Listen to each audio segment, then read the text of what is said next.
And James here from the DisKingdom Podcast. In this episode, we're going to be talking about the kind of currently what's been going on in the Marvel comic books recently. As James said to me last week, I want to talk about No Surrender in Prime.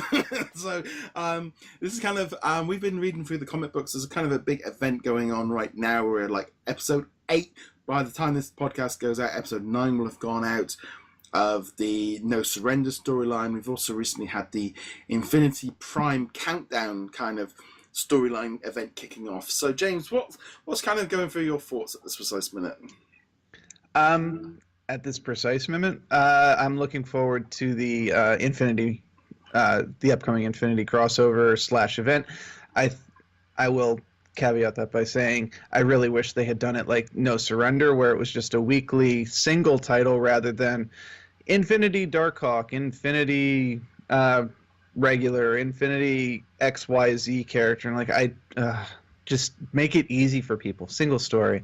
But yes, as a cosmic Marvel fan, I've been reading characters like Nova and Star-Lord and Rocket Raccoon since the Annihilation Saga, if not earlier. So obviously I'm loving all the attention that these characters are getting, even if they're not the characters that I grew up with, because guys like Star-Lord, Nova have seen massive changes, because Star-Lord used to be a grizzled veteran. Like he was the warrior, he was the guy who'd been around, and he kind of took Nova under his wing as, I'm going to teach you how to fight wars, kid, kind of thing. And now, of course, Star-Lord is the barely competent, music-loving, roguish character, Yeah. which is fine.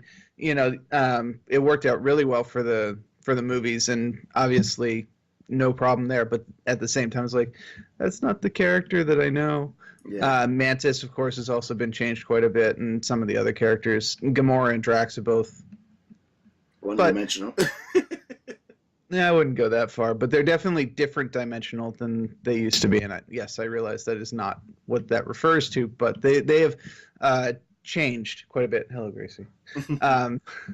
So yeah, that's what I'm most looking forward to. Obviously, there's also No Surrender, which is going on right now. We're more than halfway done with it, and good Lord, the story is taking its time. But that's what that's what you get with a weekly comic. So yeah, that's to be expected. My one concern really at the moment really is trying to, from a idea of, we've got Infinity War coming out in cinemas. So the concept of infinity has been now being thrown out there with the Infinity Gauntlet into the spectrum. So by the time we hit like May, June, this is going to be mainstream. This is going to be a mainstream storyline. And doing Infinity Prime and integrating all these things of, if you're a comic book fan, fine, you know what all this is. But for newcomers coming in, they're going to be going, it's like, this has got nothing to do with Infinity. I can't help but wonder, they should have left this. I know that they're probably thinking, oh no, we're trying to lock it all into the same time. I don't think it was a good idea. I think they should have held off on Infinity or recorded something else, because I feel like trying to incorporate it with Infinity War, and it's so far different from that, it's going to be confusing to new. And then, like you say, they're going to be in different issues, there's different people involved. It feels like they should have tried this differently. Yeah, this is unfortunately Marvel still believing that the best way to hook readers from the movies is to have a current story going on, something where comic shop owners can go, oh, you just came in from Infinity War? Well, I have this book right here to sell you. Ignore the fact that it's got Darkhawk in it, who you've never seen before. But no, as a former comic shop employee and manager, I still maintain the best way to get people into the stories is to put the classics, the stuff that the movies are based on. So like Black Panther, you would do the 1990s run. Guardians of the Galaxy, you do Annihilation. Captain America, you maybe do the Winter Soldier arc from the early 2000s, stuff like that. But this is the way Marvel has been doing comics for ever since the X-Men. The first X-Men came out, which was a travesty, because when the X-Men movie came out, they were mid-storyline on things that had nothing to do with anything going on in the movies. And I remember that I was working in a shop at that time, and people were coming in like, X-Men. I'm like, yeah, don't touch those. Let me get the stuff you should be reading over here. But ever since then, they'd be like, oh, we've got to have 1 million tie-in books so that when Deadpool comes out, you've got 1 million Deadpool comics to read. And like, yeah, people don't do that. No, well, I mean, but then they have tried other things, because like they have the Infinity Prime Prelude comics. Oh my, are they awful? They put 2 issues out, trying to run through 10, 15 Marvel books in 2 comic books was just awful. It just didn't work. It's like I'm reading and going, what's the point? There was no point. There's no point. So, but that is a cash grab for cinema goers. You know, you had all the Black Panther stuff. They had that Black Panther annual. I read it, and I'm like, I am completely confused. They go, oh, this is the best 3 story arcs, and you know, some reviews were like, this is amazing, this is fantastic, and I'm looking, but I just seen the movie. I don't know any of this. Doesn't make any sense to me. This is what was supposed to be my gateway in, and you did the exact opposite. You took 3 of the stories that were really good in the comic books and concluded them. But then, like, for me as a newcomer that's only know him from the movie, this didn't work. This wasn't the point of it. It didn't, you know. Whereas I think there was another story going on. There was a digital one. That was a little bit better. But sometimes you look at this stuff. It's like the Infinity Prime stuff. We don't need this while No Surrender's going on. It doesn't seem to be any need for these 2 events to be kind of, and they're not even interconnected. It just feels odd. Yeah, the publishing plans at Marvel are weird. Just straight up, like, I'm not sure what's going on. Now, granted, a lot of the publishing plans that we're seeing now were put in place by the previous editor-in-chief, and there is a new editor-in-chief who's also trying to get his stuff started. It takes about 5 to 6 months, which means we're starting to get the new editor, C.B. Saluski, or however you pronounce his last name. His stuff is starting to come through, while the previous administration stuff is kind of trickling out. So there's definitely going to be a clash, which is unfortunate, but that's also something they need to plan around and kind of take into account. And we've also got this massive reboot coming in June of the reboot. They're calling it that. They're just changing the numbering again. Yeah, but you can't. Is that kind of? And like from Avengers' point of view, I can understand in some ways of get to the end of No Surrender, reset the world, because the game, whatever wins, reset it, go back to number 1, and that will make some sense. Because that's how I'm looking at the numbers of weeks going, yeah, by the time this runs out, we're going to be getting to that point. And Infinity Prime, it's like, well, is this going to be their prelude of how they do the reboot right, we did the Infinity Cone times now, whoop, across everywhere. It's like, well, you're doing that and No Surrender at the same time. Doesn't make, one of these is going to have to reset time. Oh, absolutely. I mean, they're at the very least, in No Surrender, the planet Earth is off in the middle of nowhere space. If they don't hit a reset button, the entire thing's just going to turn into an ice ball as soon as the game is over. So, yeah, there's a reset button coming somewhere. Honestly, considering one of the stories is involving around the Infinity Gauntlet, the reset button is kind of built in. Yeah. That's one of the things it does. So... Yeah, like you said, I mean, personally, I like this event. I've been liking the Avengers thing of it being one comic weekly. I know where to find it. I know where, because whereas already, like with Infinity Prime, I've already read like Infinity Adam Warlock. I've read Prime 1. There was a Prelude, another version. So I've already had to read 3 different comics from different places to keep up with what's going on. At least with Avengers and No Surrender. And it's like, I keep up with what's going on. It's not like I'm completely unknown to what's going on each week. But you see that wall of comics on Comixology, you're like, right, I'm buying 5 or 7 comics this week. That's my budget. What ones am I going to get? That, if you've got 15 different comics, you've got 25 comics, you can't do it. No, not a chance. There's way too many books to be following around, and comics are not cheap. And this is one of those things, we've talked about it before.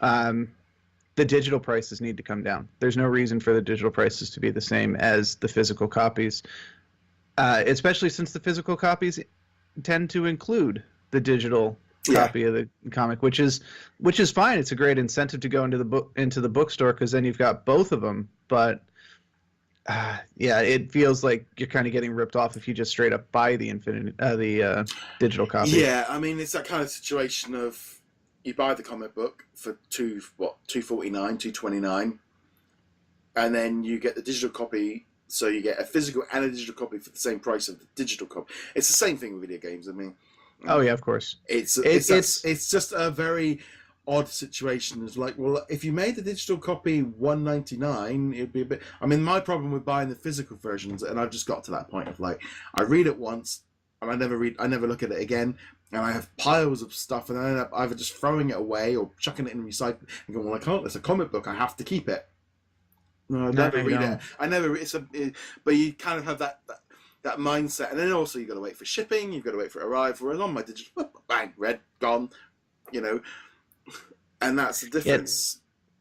But it's the same thing as everything else. You know, they can't decrease the price of the digitals without the retailers going, you're trying to undercut us and try to cut us out of the market. And kind of like, honestly, that's not a bad thing, guys. But you know that's yeah. I'm going to get hate mail for that, but that's okay. Yeah.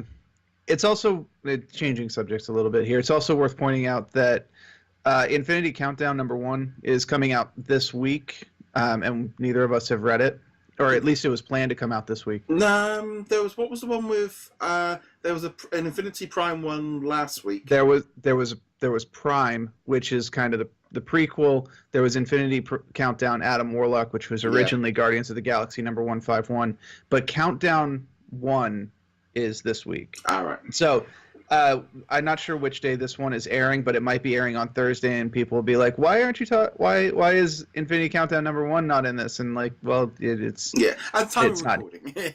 At the time of recording, it's not available yet, unless we somehow manage to steal copies of it. Which, if we did, I would totally not tell you. So, yeah, it's a kind of weird thing. I think it's that there is just it's an odd thing of having too many events going on at once. I do wonder with this. Like I said, I'm liking the No Surrender storyline. It's taking a while. It's like if you've read any of my reviews, I'm getting rather annoyed at having to keep ending the same episode. And Hulk comes out of a cave, like you've done it for No. It's not Hulk coming out of the cave. It's one issue where his eyes glow green, one issue where his hand comes out of the cave, one issue where he comes out of the cave. This is crap. I was a little bit like, hold on a minute, we've had a month of the same cliffhanger. Oh yeah, we have, absolutely. It's like you can't have the same cliffhanger for 4 weeks running. Marvel would beg to differ. It's like, oh yeah, the participation for when he comes out and gets joined in. It's like, no, it doesn't. This is not. You can't do that twice. I've given you credit. You could have had him put his eyes out, and the second week him come out, and that be, he's full of rain. But don't do it for 3 or 4 weeks running, because that's just plain. No, it's like you can't leave a cliffhanger and then just keep using the same cliffhanger for each episode. Going, you've not delivered it. You end up not delivering it. Again, I have got there's No Surrender one. It's like, too many characters. It's like suddenly bring in Red Wolf. What? And he gives it up and suddenly gets like, well, yeah, you've taken him out the field, but I didn't know who he was 10 minutes ago. I don't care. Well, that's the thing is the Avengers roster is so huge that you're inevitably going to have characters that people haven't heard of. Even longtime comic readers or a couple of these characters are like, who the heck is Lightning or Thunder, whatever the heck his name is? I'm like, oh yeah, I remember you from like 30 years ago. Well, comics from 30 years ago. You appeared in 3 issues. What are you doing here? But and then of course they're just like, oh yeah, here's Voyager, who you don't remember, but she was totally there the whole time.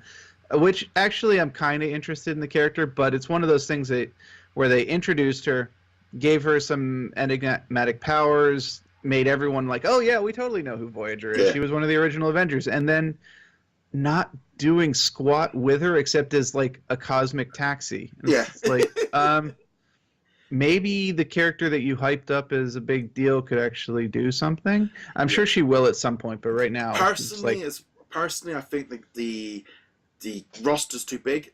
I think they're trying to do too much with too many people. You're losing who's going in what. No one is. There's too many villains. There's having like just do the Lethal Legion and whatever the I kind of when they're all fighting with each other. It's like you're looking at it going, I don't know what's going on here. There's too many characters integrating. It's like go with one group versus have it maybe it should have been maybe a team of 6 or 7 on each side, make it equal, and they could have done with having some of the proper Avengers in there rather than you could have had Hawkeye and but it's like, well, this random selection of all the decent characters you took out the field in episode 1 and you've left us with the ragtag bones of them, and it's like, come on, get going on this. It's quite an odd. I'm reading it going, this could have been, like you say, Voyager could have been pushed as this could have been our introduction either as the new hero, a new female villain or a new female hero to be a strong female, or is she going to end up turncoating and becoming a heel and being the bad guy? And that's the kind of thing of that should have been the point of it, rather than just randomly throwing Rogue in and Hercules. And it's like, for me, I'm reading it going, this could be so much better if you... It's just that same thing as well of like there's too many players on the field and you cannot work out who's doing what to when and how because they've put too many people on, and what's he doing? And that's my issue with it. And it's not even that there's too many people on the field, it's that there's too many people on the field all with the same jerseys. And you're like, wait, I thought that guy was supposed to be running that way. I thought that guy... Even I'm sitting here on parts of the Black Order and the Lethal Legion going, wait, I thought you were on the other team. Why are you I thought you reported to that guy over there. And like, no, I'm actually on this team. And like, they've managed to take what's actually a really fun event and just kind of muddle it up. And this is the problem when you have like 12 or 16 parters, is you tend to lose the focus. And that is absolutely what's happened here. There's 3 very good writers on this comic who individually write very good things most of the time. But I can't help but feel that they've all got their own ideas. They've all got their own intentions with the story. And they really would have done much better to simply be like, all right, Al Ewing, you're writing this event, or Mark Waid, you're writing this event, but not, all right, you guys sort amongst yourself how you're going to write this. Well, the big problem for me is like you had like Lethal Legion and the Black Order against each other, and then you had the Avengers, and it's like, well, yeah, okay, so we got a triple threat going on here, but we've only got the Grandmaster versus the Challenger, so why is there 3 teams competing against? It's like, it should be it should be two on, one team for, Grandmaster, one team for the Challenger. It's a little bit like, but that's the trouble. It got so murky. It was like, it needs to be simpler to be more effective. I mean, they did explain that. They did say that the Avengers are supposed to be a wild card. They're supposed to be, in there to kind of muddle up things and make it so it's not just a one-on-one fight. But, I mean, if we're being honest, that's just a plot MacGuffin to, shoehorn the Avengers into a story that's not really theirs. Yeah, but also it's more about the fact of it basically just becoming a no disqualification. The Avengers win and neither of them win.